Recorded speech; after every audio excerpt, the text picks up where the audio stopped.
saja mendapat perlakuan kasar dari ayahnya. Namun karena sudah merasa muak, ia pun balik membentak dan berkata bahwa ia menjadi seperti ini karena ayahnya. Kemudian Humin memberitahu Baekjin bahwa ia akan bergabung dengan aliansi. Humin terpaksa melakukan hal itu karena ia tidak ingin orang-orang terdekatnya kembali diganggu.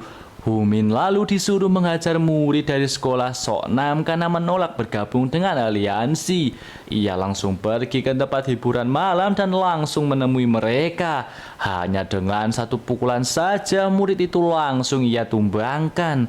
Sementara itu, Jungtae dan Kotak mengajak Siun keluar. Kemudian Siun memberitahu bahwa ia akan pindah sekolah.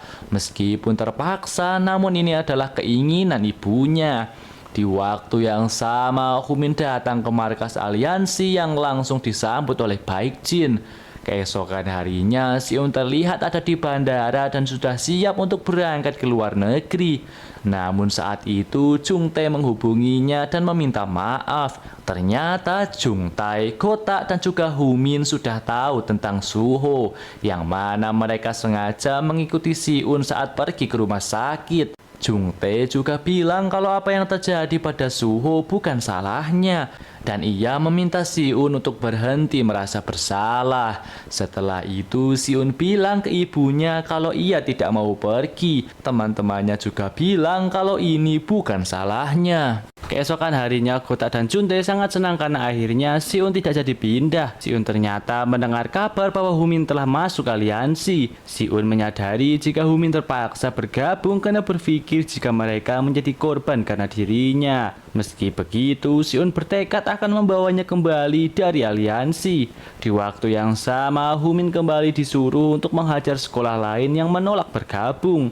Di sini Humin hanya diam saja, kemudian murid itu menghajarnya beberapa kali. Namun saat ia membalas dengan satu kali pukulan, murid itu pun langsung KO. Setelah itu Humin menemui Baekjin dan mendapatkan imbalan uang. Awalnya Humin menolak karena ia tidak sudi menerima uang tersebut. Namun Baekjin mengatakan bahwa ayahnya membutuhkan uang untuk membayar masalah kemarin. Suatu hari mereka mendatangi rumah Humin karena sudah beberapa hari ia tidak masuk sekolah. Saat bertemu dengan ayahnya, Siun bertanya kesalahan apa yang dilakukan Humin sampai-sampai ia sering dimarahi. Di sekolah, Humin bukan anak yang nakal. Ia menjaga teman sekitarnya sehingga banyak yang mengikutinya. Menurutnya bukan Humin masalahnya, melainkan ayahnya sendiri. Yang kemudian ayah dari Humin mengusir mereka. Setelah itu mereka menemui Homan dan bertanya mengenai markas aliansi. Pertama yang menjadi markas mereka yaitu tempat bowling sekaligus menjadi tempat pencucian uang. Bosnya sendiri merupakan pimpinan gangster. Mereka memanipulasi penjualan, memperkerjakan anak aliansi dengan gaji yang besar. Dan tempat kedua yaitu Densu Bike. Laba dari tempat itu merupakan hasil kejahatan dan tentunya uangnya juga akan dicuci. Mereka mencuri segala jenis sepeda motor dan mengubah semuanya hingga bisa dijual sebagai kendaraan ilegal. Mendengar semua itu, Kotak bilang seharusnya lapor polisi. Hal itu percuma karena kebanyakan polisi di sana sudah disuap. Siun lalu bertanya kenapa anak aliansi mau bekerja untuk Baekjin.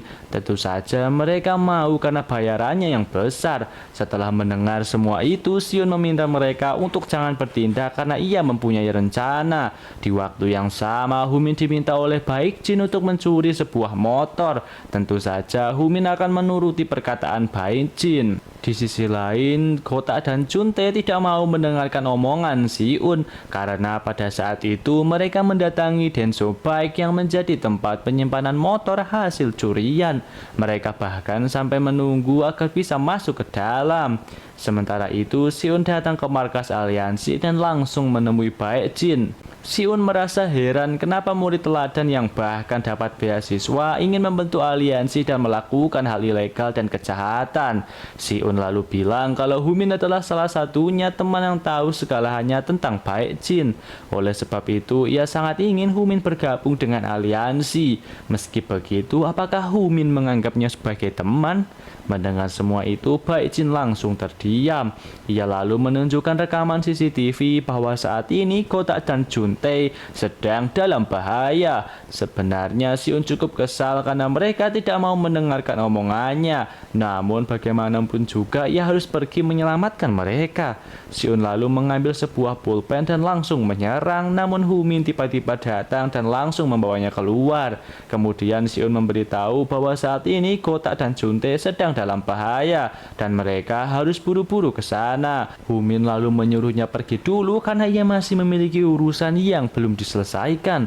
Baek Jin dibuat marah setelah tahu kalau Hu-min tidak mencuri motor tersebut. Sebelum pergi, Hu-min meminta untuk jangan pernah menghubunginya lagi. Di waktu yang sama, mereka berhasil menemukan catatan pembelian motor yang bisa digunakan sebagai barang bukti. Jika mereka memberikan bukti itu ke polisi, maka aliansi akan hancur karena kejahatan mereka terbongkar. Namun saat akan pergi dari sana, anggota aliansi ternyata sudah mengepung mereka. Hingga pada akhirnya Kotak terpaksa harus berhadapan dengan mereka.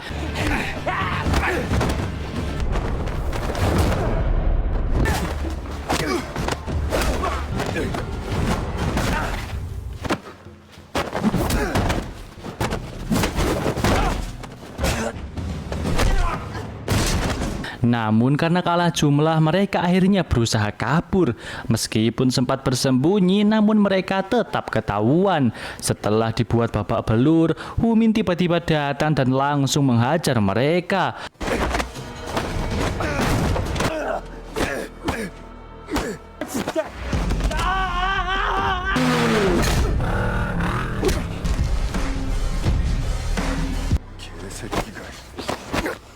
Song Mo yang saat itu akan dihabisi langsung dihentikan oleh Kotak. Di waktu yang sama, Si-un yang sedang menuju ke sana tiba-tiba mendapat telepon dari rumah sakit.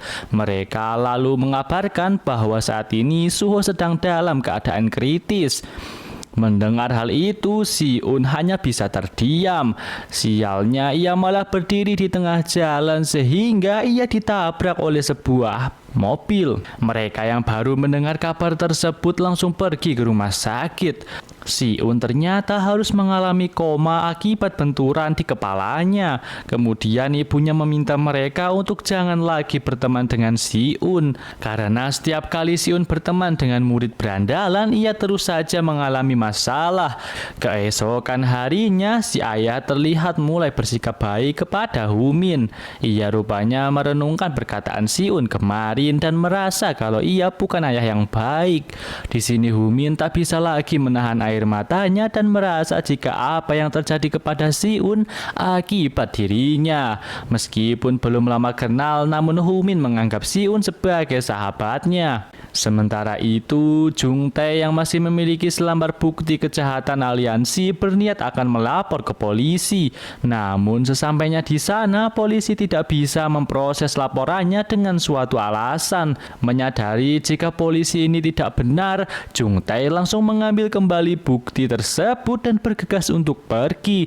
Ternyata polisi itu salah satu komplotan dengan aliansi, karena pada saat itu beberapa dari mereka langsung menghadang Jung Tae dan mengambil bukti tersebut. Ia bahkan langsung dibawa ke sebuah gudang dalam kondisi yang babak belur. Saat Jung Tae kembali dipukuli, Sung Jae tiba-tiba datang dan langsung menolongnya. Entah apa ya, si Sung Jae ini tiba-tiba nolong si Jung Tae. Bahkan ia juga memberikan pelajaran kepada mereka yang membuat babak belur Jung Tae. Kemudian ia menghubungi Hu-min dan menyuruhnya untuk segera datang. Meskipun Hu-min merasa ada yang aneh, namun ia tetap berterima kasih karena sudah menolong Jung Tae sahabatnya. Sementara itu, Baek Jin dikejutkan dengan kedatangan bos di markas. Ia ternyata kembali dihubungi oleh polisi yang membuatnya datang ke sini. Ia bilang kalau ini adalah peringatan terakhir. Jika Baek Jin tidak bisa membereskan kekacauan yang terjadi, sudah bisa dipastikan ia akan mokat. Keesokan harinya, Hu-min datang ke sekolah Baek Jin dan langsung menantangnya untuk duel. Hal itu tentu menghebohkan murid di sana karena yang mereka tahu Baek Jin adalah murid yang cerdas dan pendiam. Setelah itu, Hu-min memberitahu Kotak bahwa Eunjang akan melawan aliansi. Tentu saja kabar tersebut kembali diumumkan di sekolah sehingga Kotak langsung mengajak anak-anak untuk berperang.